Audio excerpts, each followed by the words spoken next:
All right, guys. So I finally got the highly anticipated pre-ordered soundtrack, aka the new Nine Inch Nails album, Tron Ares. So there it is. Very excited to talk about it. I've got some thoughts, some good, some bad. So just stick around. I'm gonna roll the intro and we'll get started in just a second. See you soon.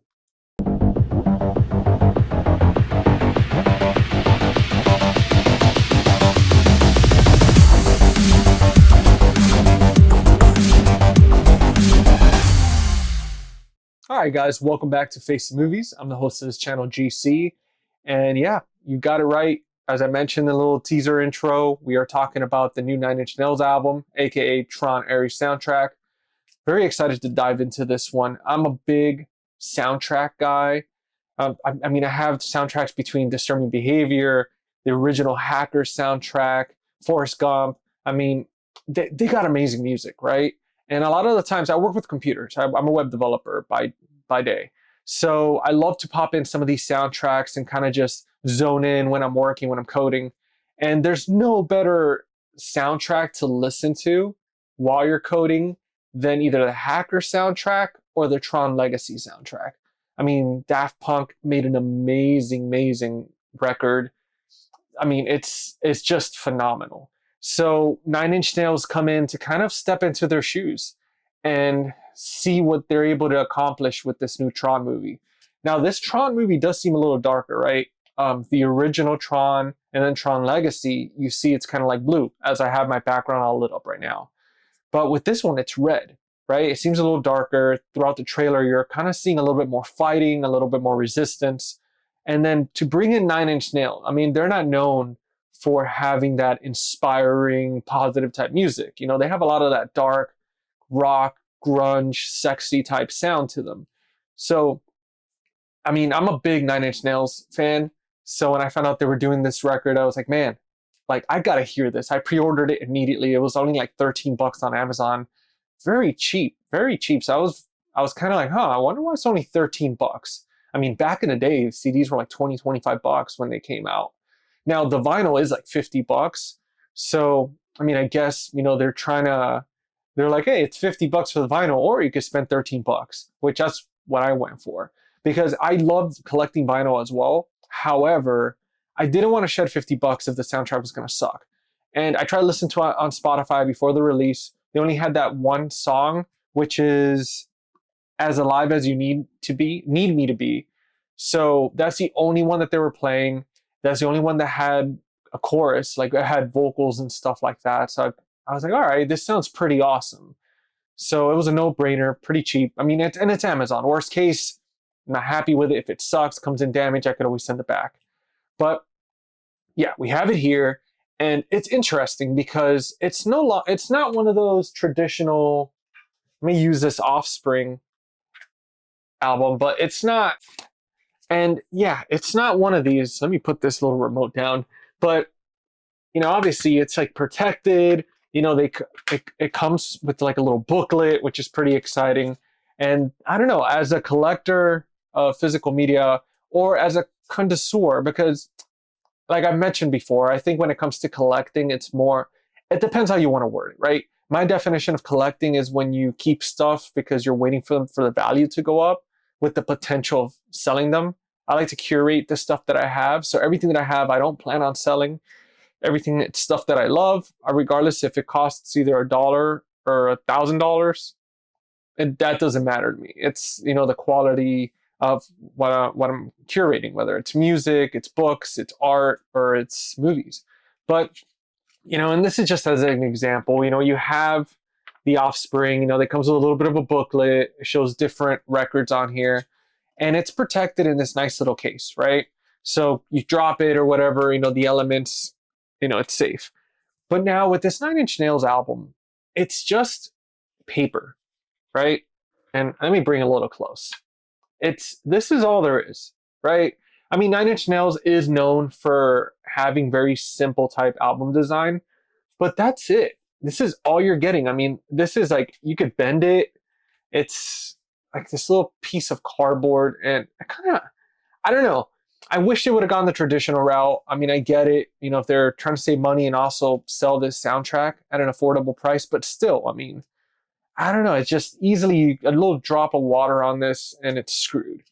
And it doesn't even come with a booklet, which I was kind of disappointed. It would have been kind of cool to have some pictures of the movie in there, but this is literally all you get. Let me see if it gets it to focus. That's it. Little piece of paper with the, from what it says here, some of the, actually no, not even, I was gonna say some of the lyrics, but it's literally just like the people that wrote it, the performance, the performers, producers, and that's it. But let me get that for you guys a little, see if I get it to focus. Yeah, that's all you're getting, little piece of paper. And then as far as for the CD itself, not a fan of these side loading cases, which is, I don't know, to me, it's such an easy way to scratch a CD. It's not like how Blu-rays or 4Ks are, where they're a little bit more, they're a little bit tougher, right, to scratch. But then DVDs and CDs, a lot easier to scratch. So wasn't a big fan. I felt like it was kind of cheaply made. And then you have this. That's it. That's all you get. Very standard. There's no cool design or anything. That's it. It's almost like, I don't know, I felt like they didn't really put effort into it. And I mean, I know that it's a little bit nitpicky and complainy, and that's not what I'm trying to do. But I am trying to be honest with pretty much what came in this package, right? Because if you're interested, if you're watching this video, obviously you're interested in possibly buying it or you already bought it. And I kind of want to warn you ahead of time before you go and spend your hard-earned money on something and then you end up being disappointed. So, I mean, I guess 13 bucks. I mean, that's the price of a Blu-ray these days. So you could either go with a Blu-ray or, I mean, you could end up buying one of the original movies, either Tron Legacy or the original one for that price, or get the soundtrack. Now, as far as for the music, like I said, I wasn't kidding. I listened to this for over 24 hours on repeat, listened to the entire album. There's about 23 songs on here, usually 2.5 minutes long per length per song to 3 minutes max, I believe. And man, it definitely felt different, right? With Daft Punk, you know, you have Tron Legacy, and that soundtrack, it sounds very cinematic. Very cinematic. When you're listening to it, you feel like you're in the Tron universe. However, with this one, it felt like if based on this music, if that's the route they're going with Tron, it's definitely going to be a lot sleeker. They're making it a lot darker, a lot sexier, because obviously Nine Inch Nails is not known for their positive type music or inspiring. It's very, like I said, grungy, feels almost dirty, sexy. And that's what I got from this album. The entire album was just that. There was times that you kind of get that Tron theme type music, but it wasn't like like Tron Legacy soundtrack. I don't know how else to describe it. I mean, it's Tron-ish. I felt like it was maybe 20% Tron and the rest was just Nine Inch Nails doing their thing. But yeah, I mean, that's it. Like there was only 2 songs, which was the third song. That was one of the ones that had, you know, lyrics through a little bit of it, and everything else for the most part. There was one other song that had maybe like a few words. I think it was like 4 or 5 words, and then that's it. But everything throughout is just kind of Nine Inch Nails without the lyrics. And again, it was definitely 80% Nine Inch Nails and like 20% Tron theme, but still enjoyable. If you're a fan of the Nails, I mean, you're definitely going to love this soundtrack. Again, 13 bucks, can't go wrong with it. If you're a collector of soundtracks or Nine Inch Nails albums, I mean, it's the right one for you. But again, just keep in mind with what I said about the packaging. The packaging does suck. Like, it really does suck. Unless you're into this type of like cardboard type packaging. I mean, if you are, I'll power to you. But for me, I kind of like the traditional style cases. Now, as far as for the vinyl, am I going to buy the vinyl? I don't think so. I don't think I'm going to spend 50 bucks on that. The music was good, but I'd rather just keep the CD or listen to it on Spotify. The album's already on there. So if you want to kind of actually go listen to it, if you have a Spotify subscription, go listen to it before you buy it. And again, I know for most of us, there's 13 bucks, 10, 13 bucks is not a big deal. But if you're on a budget, obviously the holidays are coming around, Black Friday, so you're kind of saving up everything to buy some cool stuff, then yeah, listen to it for free, preview it, and see what happens. But that's it, guys. I mean, that's it. Pretty simple video. Kind of just want to throw my hat in the ring as far as we're talking about the soundtrack. I was very excited about it and ended up only slightly disappointed. Slightly. I would say if I was to rate it, letterboxed out of 1 through 5, I'd give it a 3.5. But, we'll see. I'm very excited for the movie still. Man, there's a lot of controversy behind it. Like I mentioned earlier, Jeff Bridges is what seems like the only legacy character that they're bringing on. They're trying to go through a different direction with Tron. So we'll see what happens. Obviously, they got Jared Leto on there. He's been notorious for being hit or miss with a lot of movies. So we're going to see if they do this movie justice. Hopefully, we've waited long enough for this third piece of the act. I don't know if they're going to end up doing like another one or another two, like some new trilogy of some sorts. Because again, they did say that they're going to go through a different direction. But yeah, they're pretty excited about it.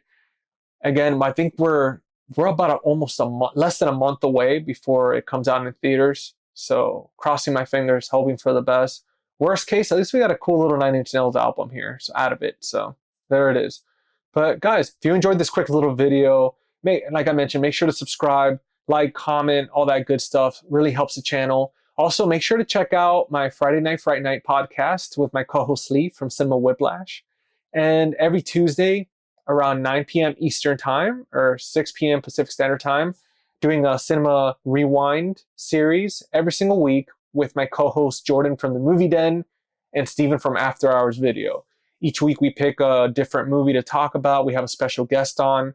If you're watching this video today, you're still in time to make sure to hit the notification on this week's Tuesday's episode, which we're going back to A Nightmare on Elm Street from 1984. So we're excited to talk about that. Then the week after that, I finally get the Steelbook 4K box set of the Nightmare on Elm Street series movies. So I might do a video that just kind of showcases, talk about it a little bit. So we'll see how that goes. But guys, again, thank you for your support. And if you liked this video, if you like me talking about soundtracks and stuff like that, or even, mostly soundtracks, right? Trying to keep it movie related, just let me know in the comments and I'll be happy to do more of these type of videos. But again, guys, thank you for jumping on and checking this one out, and I'll see you in the next one.